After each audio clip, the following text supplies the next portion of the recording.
ವಿಶ್ವವಿದ್ಯಾನಿಲಯದ ವಾಣಿಜ್ಯ ವಿಭಾಗದ ಪ್ರಥಮ ವರ್ಷದ ವಿದ್ಯಾರ್ಥಿಗಳಾದ ನಾವು ಇವತ್ತು ನಿಮ್ಮ ಮುಂದೆ ಪ್ರಸ್ತುತಪಡಿಸುತ್ತಿರುವ ಕಿರುನಾಟಕದ ಹೆಸರು ಹಸಿರು. Good evening everyone. We the students of Commerce Department are hereby going to perform a skit named Hasiru means greenery. ಈ ಕಿರುನಾಟಕ ಪರಿಸರದ ಕಾಳಜಿ, ಸಂರಕ್ಷಣೆ ಮತ್ತು ಅರಿವು ಮೂಡಿಸುವ ಕಥಾವಸ್ತುವನ್ನು ಒಳಗೊಂಡಿದೆ. With the theme of creating awareness in protecting the environment and creating the culture of saving trees for the better peaceful life. ಇಂದಿನ ಕಾಲದಲ್ಲಿ ಮನುಷ್ಯ ತನ್ನ ದುರಾಸೆ, ಸ್ವಾರ್ಥಕ್ಕಾಗಿ ಪರಿಸರದ ಅವನತಿಗೆ ಕಾರಣವಾಗುತ್ತಿದ್ದಾನೆ. ಮರಗಳನ್ನು ಕಡಿದು, ಕಾನನಗಳನ್ನು ನಾಶಪಡಿಸಿ ತನ್ನ ನಿಸರ್ಗ ತಾಯಿಯನ್ನೇ ಹತ್ಯೆಗೈಯುತ್ತಿದ್ದಾನೆ.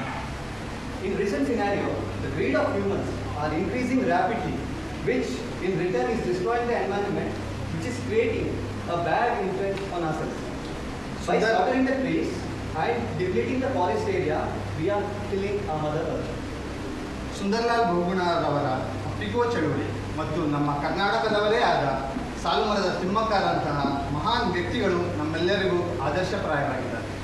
Sundarlal Bahuguna Appico movement and Namma Karnataka Salumarada Timmakka have been two great epic movements and inspirational personalities to safeguard the trees and our mother earth. ಈ ಕಿರುನಾಟಕದಲ್ಲಿ ಎರಡು ಹಳ್ಳಿಗಳು ನಡುವೆ ದೊಡ್ಡ ಕಾಡು ಇತ್ತು.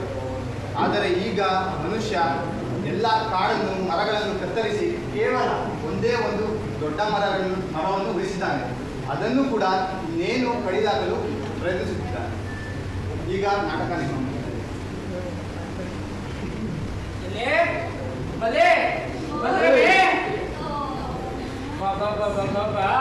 ಎಂತ ಕಾಲ ಬಂದ್ಬಿಡ್ತು ಅಂತೀನಿ. ನಮ್ಮ ಕಾಲದಲ್ಲಿ ಈಗಿರ್ಲಿಲ್ಲ. ಎಂತ ಬಿಸಿಲಪ್ಪ, ಪ್ರಾಣ ಬಿಸಿಲು ಕಾಡಲ್ಲೋ ಒಂದು ಮರನೂ ಇಲ್ಲ. ನಮ್ಮ ಕಾಲದಲ್ಲಿ ಆಗ ಊರೂರು ಹಳ್ಳಿಯಾಗೂ ಯಾವ ಕಡೆ ನೋಡಿದ್ರು ಕಾಡು ಕಾನೂನುಗಳೇ ಕಾಣ್ತಿದ್ದು. ಈಗ ಏನೂ ಇಲ್ಲ. ಅದೇ ಆಗ ಇಲ್ಲ ಎಲ್ಲ ಪ್ರಾಣಿ ಪಕ್ಷಿ ಗಿಡ ಮರ ಎಲ್ಲ ಹತ್ರ ಕಾಣ್ತಿತ್ತು ಕಣಿ. ಈಗ ನೋಡಿ ಎಂತದ್ರಿಲ್ಲ, ಬರೀ ಮರುಭೂಮಿ ಕಣ್ಣಂಗೆ ಕಾಣ್ತದೆ. ಈ ಬಿಸಿಲಲ್ಲೋ ನಮ್ಗೆ ನಡೆಯೋಕ್ಕೂ ಆಗ್ಬೋದು. ಏನ್ ಮಾಡೋದಪ್ಪ? ಅಲ್ಲಿ ನೋಡಮ್ಮಿ ಒಂದ್ ಮರ ಕಾಣ್ತಾರೆ. ಬಾ ಒಂದಷ್ಟೊತ್ತು ಕೂತಿದ್ವ. ಎಲ್ಲ ಅಲ್ಲೇ ನೋಡಮ್ಮಿ. ಎಲ್ಲಿ ಕೂತ್ಕಮ್ಮಿ. ಅಯ್ಯೋ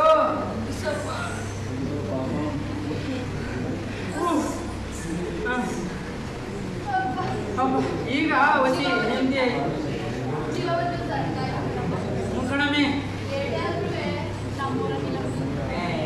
ಈ ಪ್ಯಾಟೆ ಜನಗಳು ಅದೇ ಗ್ಲೋಬಲೈಸೇಷನ್ ಅದೇನೋ ಇಂಡಸ್ಟ್ರಿಯಲೈಸೇಷನ್ ಅಂತ ಇಪ್ಪತ್ತು ಮರಗಳನ್ನೆಲ್ಲ ಕಟ್ ಮಾಡ್ಬಿಟ್ಟವ ದೊಡ್ಡ ಬಿಲ್ಡಿಂಗ್ ಕಟ್ತಾರಂತೆ ಕಮ್ಮಿ. ಅಯ್ಯೋ ಮುಖನ್ ತಗೊಳ್ಳಿ. ಅದೇ ಆ ಸಿಟಿಯಲ್ಲಿ ಅವರೆಲ್ಲ ಅವರು ಎಲ್ಲಾರ್ದು ಬರೀ ಹಣ ಮಾಡ್ಬೇಕು, ದುಡ್ಡು ಮಾಡ್ಬೇಕು ಅನ್ನೋದೇ ಅವ್ರ ಆಸೆ. ಅದಕ್ಕೆ ಇಂತಿಂತ ಮರಗಳು, ದೊಡ್ಡ ಮರಗಳೆಲ್ಲ ಕಟ್ ಮಾಡ್ಕೊಂಡು ಹಂಗೆ ಮಾಡಕ್ಕೆ ಸದ್ಯ ಇದೊಂದು ಮರ 100 ಮರ ಆಗ್ಲಿ, ಹಸ್ತವ್ರಿಗೆ ಹಣ್ಣು, ದಣದವ್ರಿಗೆ ನೆರಳಾಗಿರ್ಲಿ. ತಣ್ಣಗಿರಪ್ಪ. ನಮಗೆ ಎಲ್ಲ ಹೋಗೋಣ್ರಮ್ಮಿ. ನೆರ್ರಿ ಹೋಗೋಣ. ಬನ್ನಿ.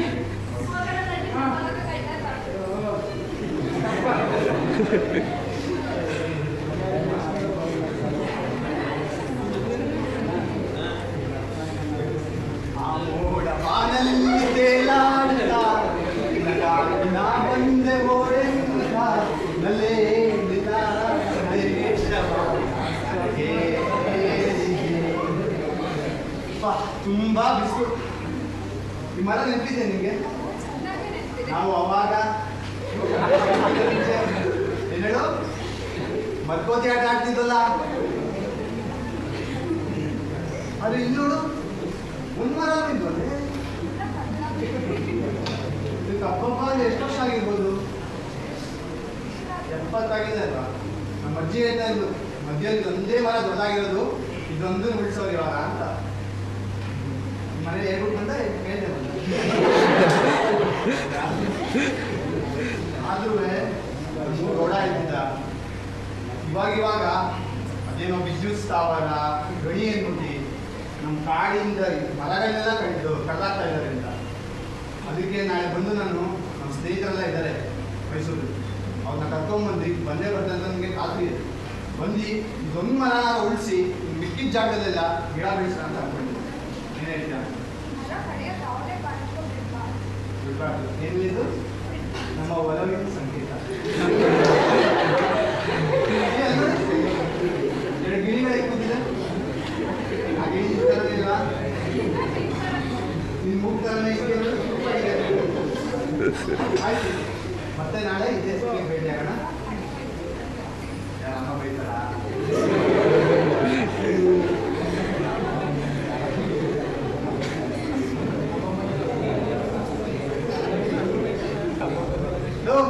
ದೇಶ್ ಸುನೀಲ್, ನಿಂಗೆ ಹೇಳ್ತಿದೆ ಗೊತ್ತಾ, ನಮ್ಮ ಊರಲ್ಲಿ ಒಂದೇ ಒಂದು ಮರ ಇದೆ ಅಂತ ಇವಾಗ, ಅದನ್ನು ಕರ್ನಾಟಕದಿಂದ ಇದು ಮಾಡ್ತಾ ಇದ್ದಾರೆ ಕಣೋ. ನಿಮಗೆಲ್ಲ ಪರಿಸರ ಕಾಳಜಿ ಇದೆ ಅಂತ ನನಗೆ ಗೊತ್ತು. ಆದ್ದರಿಂದ ನಾಳೆ 3 ಗಂಟೆಗೆ ಇದೇ ಸಮಯಕ್ಕೆ ನಮ್ಮ ಹಳ್ಳಿ ಬಸ್ ಸ್ಟಾಪಲ್ಲಿ ಹೋಗ್ಬಿಡಿ ಸಾಕು. ಅಲ್ಲಿ ನಾವೆಲ್ಲ, ನೀನು ನಿಮ್ಮ ಸ್ನೇಹಿತರನ್ನು ಕರ್ಕೊಂಬ, ಎಲ್ಲರೂ ಸೇರಿ ಅದೊಂದು ಮರ ಉಳಿಸ್ಕೊಳ್ಳೋಣ. ಮತ್ತು ಇನ್ನು ಮುಂದೆ ನಾವು ಪರಿಸರ ಕಾಳಜಿ ಜಾಗೃತಿ ಮೂಡಿಸೋ ಕೆಲಸ ಮಾಡೋಣ. ಆಯಿತಾ?